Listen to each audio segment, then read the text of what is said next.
Et si je vous disais que la vraie raison de vos pics de glycémie n'est pas le sucre, mais un ingrédient caché dans votre cuisine? Le tueur numéro 1 de la glycémie n'est pas le sucre, c'est cet ingrédient caché dans votre cuisine. Parlons du diabète, édition nord-américaine. Très bien les amis. Aujourd'hui, nous plongeons dans le diabète. Quand vous entendez le mot diabète, quelle est la première chose qui vous vient à l'esprit? Probablement le sucre, n'est-ce pas? Vous pensez probablement que si vous avez cette condition, vous devez dire adieu à toutes les choses sucrées. Gâteaux, biscuits, sodas sucrés. Rien que les regarder vous fait penser que votre glycémie va exploser. Mais si je vous disais que pour gérer la glycémie, il existe quelque chose dans votre cuisine qui est, en réalité, plus dangereux et plus nocif que le simple sucre, me croiriez-vous? Beaucoup de gens le consomment chaque jour sans réaliser qu'il est le véritable responsable des niveaux de glycémie constamment élevés. Dans cette vidéo, nous allons exposer cet ennemi qui se cache sur votre table, expliquer clairement le raisonnement et vous aider à manger en toute confiance, tout en maintenant votre glycémie stable. Avant de commencer, si vous tenez à votre santé et à celle de vos proches, cliquez sur le bouton s'abonner ci-dessous et activez les notifications. Ainsi, vous ne manquerez aucune information pratique sur la santé à l'avenir. Nous sommes ici pour révéler des vérités sur la santé que les médias grand public ne vous disent que rarement directement. Si vous appréciez ce que nous partageons, tapez 1 dans les commentaires pour montrer votre soutien à la création continue de notre contenu. Nous vous invitons également à partager vos idées et expériences dans la section des commentaires ci-dessous. Faisons un petit quiz. Pensez-y un instant. Qu'une personne diabétique devrait-elle le éviter le plus? Trop de sucre, trop de gras ou trop de sel? Je parie que la plupart d'entre vous ont immédiatement pensé à trop de sucre, n'est-ce pas? Après tout, le mot sucre est bien là dans le nom de la maladie. Ne pas manger de sucre semble logique. Je sais que certains de mes membres plus âgés de la famille font pareil. Ils regardent un repas avant de le manger, demandent s'il contient du sucre et refusent de le manger s'il y en a. Mais est-ce vraiment la vérité? Nous devons d'abord comprendre quelque chose. D'où vient réellement le sucre dans votre sang? Manger un bonbon se traduit-il directement par plus de sucre dans votre sang? Ce n'est pas si simple. Tout ce que vous mangez, que ce soit du pain, des pâtes, de la viande, des œufs ou des légumes, passe par un processus très complexe de digestion et d'absorption dans votre corps. Finalement, cela est converti en glucose, qui est ce qui circule dans votre circulation sanguine. Donc le sucre que vous mangez, comme le saccharose, n'est pas la même chose que le glucose dans votre sang. Alors voici la question. Pourquoi les experts disent-ils qu'une glycémie mal contrôlée est souvent due à la graisse? Je dois expliquer un terme légèrement technique ici, la résistance à l'insuline. Ne soyez pas intimidés par ce mot. Je vais utiliser une analogie pour vous aider à comprendre. Votre corps possède un organe appelé le pancréas. Il produit une hormone appelée insuline. L'insuline est comme une clé qui déverrouille la porte et fait passer le glucose de votre sang vers les cellules de votre corps, qui l'utilisent ensuite pour produire de l'énergie. Cela signifie que le sucre est utilisé et que la glycémie diminue. Dans un corps sain, le pancréas produit 10 clés capables d'ouvrir 10 portes et tout le glucose est correctement acheminé à l'intérieur. Mais chez les personnes diabétiques ou celles qui ont une résistance à l'insuline, la situation change. Cela peut être dû au fait qu'il y a trop de graisse dans le corps, bloquant partiellement la serrure. Donc, même si les clés sont fabriquées, elles ne fonctionnent pas bien. Elles ne peuvent pas tourner la serrure. Au lieu de pouvoir ouvrir 10 portes, vous n'en ouvrez peut-être que 6. Le corps voit cela et dit « Et nous n'avons pas assez de clés. Il reste du sucre à l'extérieur. » Alors, il force le pancréas à travailler en surcapacité comme une usine fonctionnant à pleine puissance. Au lieu de fabriquer 10 clés, il est obligé d'en produire 20 ou 30, essayant de compenser la mauvaise qualité par la quantité. À court terme, la glycémie peut encore être gérée, mais travailler aussi dur finira par fatiguer le pancréas. Finalement, il s'épuisera ou tombera en panne. À ce moment-là, il ne pourra même plus produire 10 clés. La glycémie deviendra alors complètement incontrôlable et explosera. Alors, quel est le lien avec le fait de manger trop de graisse? C'est un facteur énorme. Les scientifiques ont découvert que plus vous avez de graisse dans votre corps et plus votre alimentation est grasse, plus la résistance à l'insuline devient sévère. En d'autres termes, vos clés deviennent moins efficaces. Manger trop de graisse augmente directement la charge sur le pancréas, rendant le contrôle de la glycémie beaucoup plus difficile. Un expert a réalisé une expérience comparative. Ils ont fait manger à une personne ayant une glycémie élevée une portion de viande braisée avec beaucoup d'huile, et pour le repas suivant, elle a mangé simplement du sucre. Les chercheurs ont constaté que la glycémie, après avoir mangé la viande braisée, augmentait plus rapidement et plus fortement que celle après avoir mangé du sucre. Cela s'explique par le fait que la grande quantité d'huile a instantanément aggravé la résistance à l'insuline. Voici donc notre première conclusion importante. Pour les personnes diabétiques, contrôler l'apport en graisse est plus crucial que de simplement contrôler l'apport en sucre. Manger trop de sucre se transformera aussi en graisse dans le corps, mais consommer directement des graisses est beaucoup plus efficace pour se transformer en graisse et aggraver la résistance à l'insuline que le sucre. En parlant de graisse, nous ne pouvons pas ignorer la consommation de viande. Beaucoup de gens disent « Si j'ai le diabète, dois-je devenir végétarien ? Ne puis-je pas manger un peu de viande ?» Bien sûr que si. La viande contient des protéines de haute qualité dont notre corps a besoin. Si vous ne mangez pas de viande, votre immunité diminuera, ce qui est un problème plus grave. L'essentiel est de savoir quoi manger et de rester sélectif. La viande que nous consommons habituellement peut être divisée en deux grandes catégories, la viande rouge et la viande blanche. La viande rouge est la viande provenant d'animaux qui courent sur la terre comme le porc, le bœuf et l'agneau. Il suffit de regarder la couleur, elle est rouge. La viande blanche provient d'animaux qui nagent dans l'eau ou volent dans le ciel, comme le poisson, les fruits de mer, le poulet et le canard. La couleur est généralement plus claire. La plus grande différence entre ces deux types de viande est la teneur en graisse. La viande rouge contient plus de graisse saturée, ce qui n'est pas bon pour votre santé cardiovasculaire ou votre glycémie. La viande blanche contient des acides gras relativement plus sains. Donc, lorsque vous mangez de la viande, vous pouvez retenir une règle très simple. Il est facile de se souvenir que les fruits de mer sont meilleurs que la volaille, et la volaille est meilleure que le bœuf, le porc. Désolé, agneau. Que cela signifie-t-il ? Les fruits de mer comme le poisson et les crevettes sont le meilleur choix. La volaille, comme le poulet et le canard, est meilleur que le bœuf, le porc et l'agneau.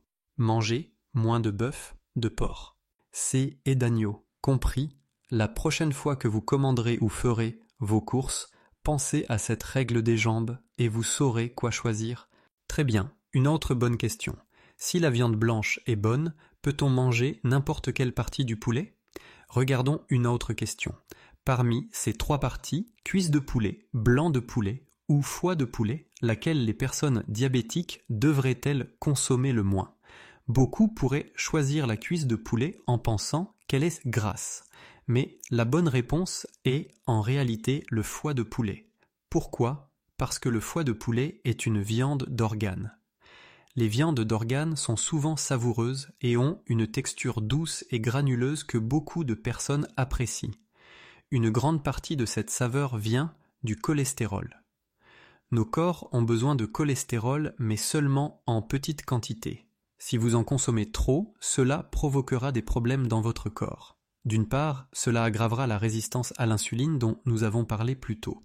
D'autre part, l'excès de cholestérol finira dans vos vaisseaux sanguins comme du tartre, s'accumulant progressivement couche par couche sur les parois des vaisseaux sanguins, les rendant durs et étroits. C'est ce qu'on appelle l'athérosclérose. Si cela bloque un jour les vaisseaux sanguins du cœur ou du cerveau, cela peut entraîner des crises cardiaques ou des AVC, ce sont les complications les plus mortelles du diabète.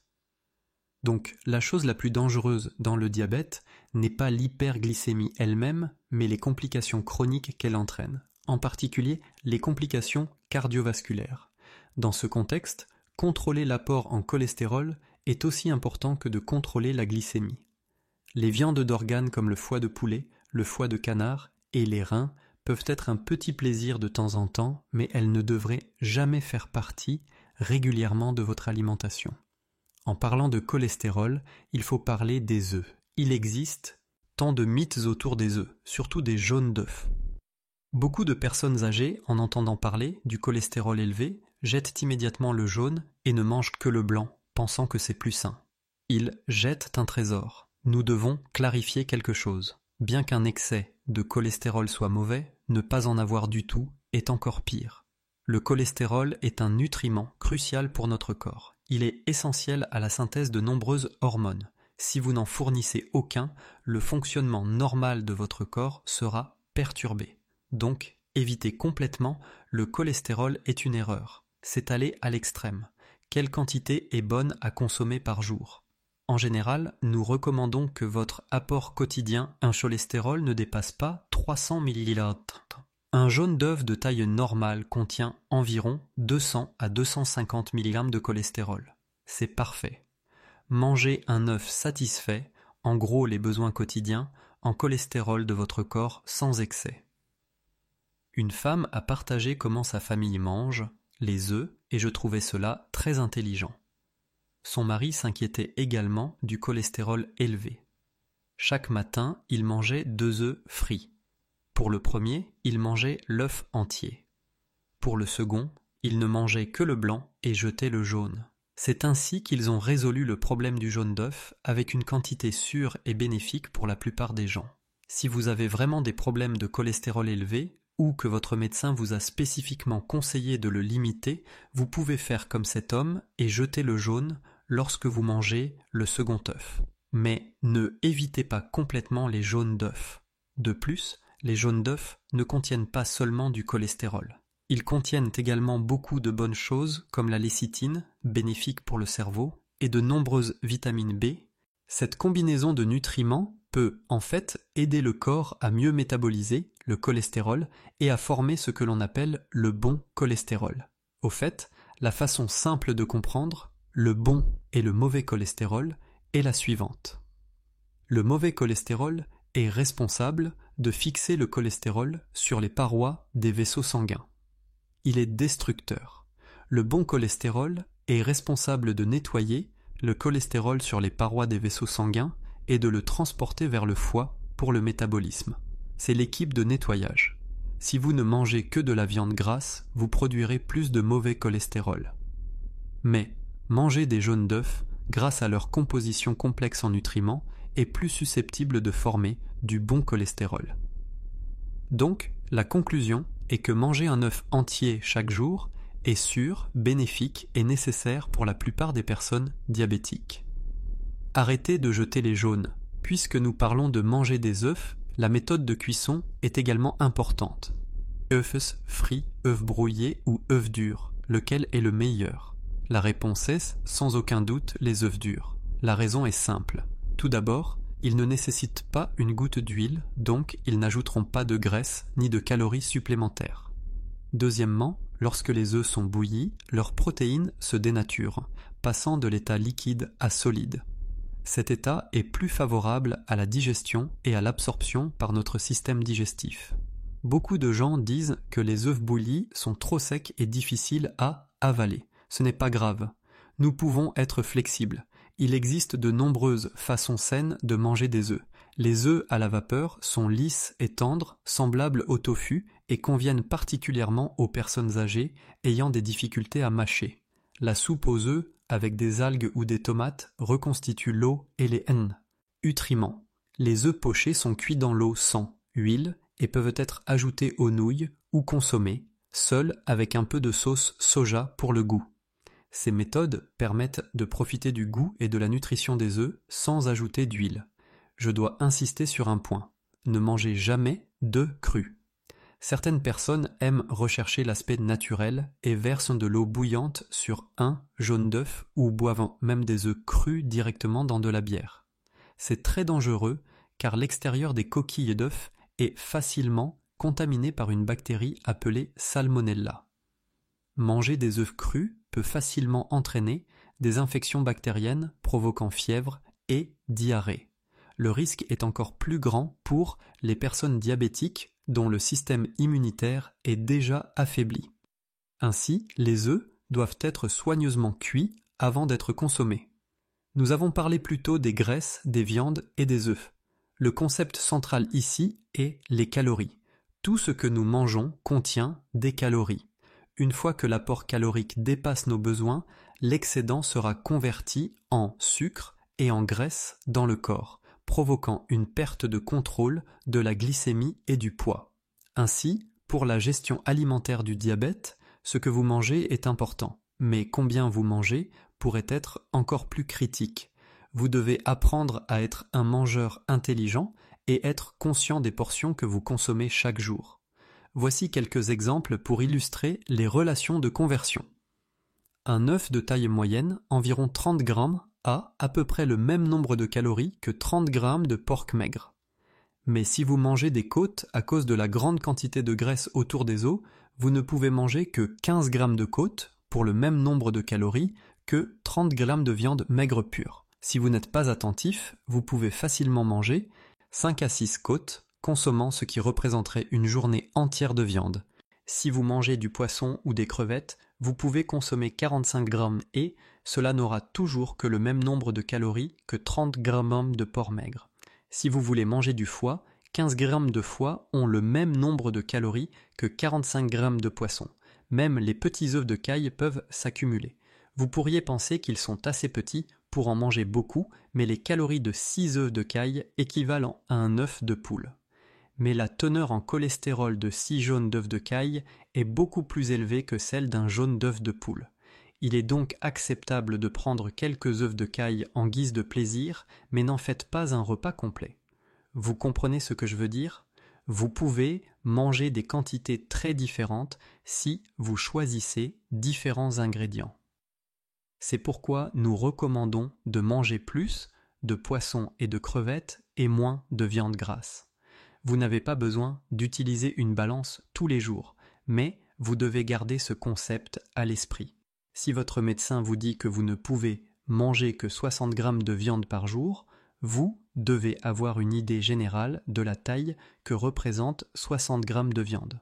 Si vous avez mangé une grosse côte de porc au déjeuner, vous devrez réduire la quantité de viande que vous mangez au dîner.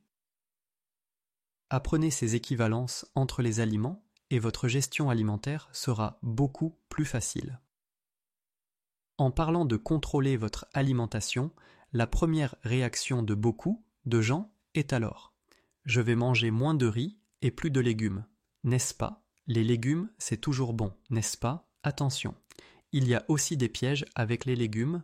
Tous les légumes ne peuvent pas être consommés sans limite. Regardons une question. Parmi ces 3 groupes de légumes, lequel a le moindre impact sur la glycémie? A. Pommes de terre, haricots verts, B. Épinards, concombre, C. Citre, ou huile, bulbe de lys. La bonne réponse est B. Épinards, concombre. Pourquoi? Parce que les légumes sont également divisés en catégories. La catégorie sûre à manger. Elle comprend des légumes comme les épinards, le concombre, la courgette, le loufat, le melon amer, les tomates, l'aubergine et divers légumes à feuilles. Ces légumes ont une forte teneur en eau et très peu de calories et de sucre. Ils sont riches en fibres alimentaires, ce qui peut rassasier sans affecter significativement la glycémie. Ce sont des alliés fidèles pour les personnes diabétiques et doivent être consommés autant que possible. La catégorie à manger avec précaution. Elle comprend des légumes comme la citrouille et les bulbes de lys. Beaucoup de gens croyant aux remèdes populaires disent que manger de la citrouille peut faire baisser la glycémie. Alors, ils achètent de la citrouille et en mangent tous les jours, mais leur glycémie ne cesse d'augmenter. Cela s'explique par le fait que la citrouille a elle-même une teneur en sucre relativement élevée par rapport à d'autres légumes. Elle contient certains composants bénéfiques, comme le sélénium, mais vous ne devez jamais ignorer le fait qu'elle augmente la glycémie, simplement parce qu'elle présente quelques avantages mineurs. Les bulbes de lys sont identiques. Ils contiennent une quantité importante d'amidon, la catégorie à manger comme un féculent. Elle comprend des légumes comme les pommes de terre, les ignames, le taro, le rhizome de lotus, et divers haricots secs comme les haricots verts, les haricots rouges et les haricots blancs. Ces légumes sont riches en amidon. Dans de nombreux pays et régions, les pommes de terre sont un aliment de base. Si vous mangez ces légumes, vous devez réduire la quantité d'aliments de base que vous consommez, comme le riz ou le pain. Par exemple, si vous mangez une moitié d'assiette de pommes de terre sautées, en lamelles, vous devrez peut-être manger un demi-bol de riz en moins. Si vous ne réalisez pas cela et mangez à la fois les légumes et le riz, votre glycémie va certainement monter en flèche. Donc, souvenez-vous que tous les légumes ne peuvent pas être consommés librement. Vous pouvez manger des légumes à feuilles et riches en eau sans souci. Mais ceux qui sont poudreux et riches en amidon comme les pommes de terre, les ignames, le taro, la citrouille et les haricots verts doivent être consommés avec précaution. Soit en mangeant moins, soit en mangeant moins de riz si vous les consommez. Maintenant que nous avons parlé des légumes, parlons des fruits. C'est également un problème auquel beaucoup de personnes diabétiques sont confrontées. Les fruits sont si sucrés. Peuvent-ils les manger ? Encore une fois, nous devons changer votre perception. La douceur d'un aliment et sa teneur en sucre ne sont pas la même chose. Certains fruits ont un goût particulièrement sucré, car ils contiennent une combinaison bien équilibrée d'acides fruités et d'acides organiques, qui stimulent vos papilles et vous donnent l'impression que c'est très sucré. Mais certains fruits qui n'ont pas un goût très sucré peuvent en réalité avoir une teneur élevée en sucre. Les exemples les plus typiques sont la pastèque et le fruit du dragon. La pastèque a un goût très sucré, mais sa teneur en sucre est en réalité très faible, seulement environ 4%. La grande majorité est composée d'eau, et certains fruits du dragon qui n'ont pas un goût très sucré ont en fait une teneur en sucre plus élevée que la pastèque. Donc, on ne peut pas juger si l'on peut manger quelque chose simplement en fonction de son goût sucré. De manière générale, les fruits tropicaux ont une teneur en sucre plus élevée, comme les mangues, les litchis, le jacquier et le durian. Les fruits courants comme les pommes, poires, pêches, oranges et fraises ont une teneur en sucre relativement plus faible. Alors, peut-on manger des fruits ou pas ? Bien sûr que oui, mais il y a 3 conditions. Premièrement, mangez les fruits lors que votre glycémie est relativement stable. Si votre glycémie fluctue encore, ne les mangez pas encore. Deuxièmement, mangez-les entre les repas, par exemple à 10h ou 15h comme collation. Ne jamais les manger immédiatement après un repas. Troisièmement, contrôlez la quantité. Ne mangez qu'une petite portion à la fois. Par exemple, mangez une pomme de taille moyenne et la divisez en 2 portions. Voici une manière particulièrement intelligente de procéder. Une personne diabétique, pour savoir quels fruits elle pouvait manger, a passé tout un été à faire un test de glycémie après fruits sur elle-même. Elle a dressé une liste de plus de 20 fruits courants. Un jour, elle ne mangeait qu'une pomme, puis 1 heure plus tard, elle testait sa glycémie. Elle a constaté qu'elle n'augmentait pas beaucoup, alors elle a noté dans son carnet « pomme sûre ». Le lendemain, elle a essayé les mangues. Elle a mangé une petite portion, testé sa glycémie et a constaté qu'elle était élevée. Alors, elle a écrit « Mangue, attention, la prochaine fois, ne mangez qu'une bouchée ou 2 ». Grâce à cette méthode, elle a découvert plus de 20 fruits que son corps pouvait tolérer et les portions sûres correspondantes.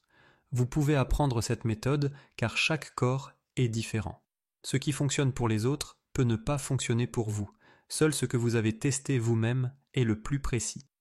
Enfin, parlons de la question de boire du porridge d'avoine. C'est un problème important pour de nombreuses personnes âgées. Elles se sentent mal à l'aise toute la journée si elles n'en prennent pas le matin.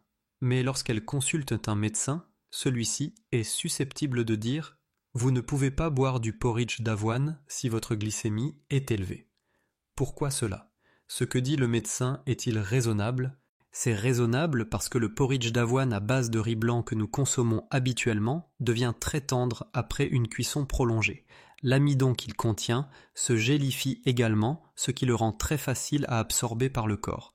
Donc après l'avoir bu, la glycémie va augmenter rapidement. C'est un choc pour le pancréas. C'est pourquoi les médecins ne recommandent pas de le boire. Mais parfois, les personnes âgées ont des difficultés à mâcher ou ont des fonctions digestives faibles.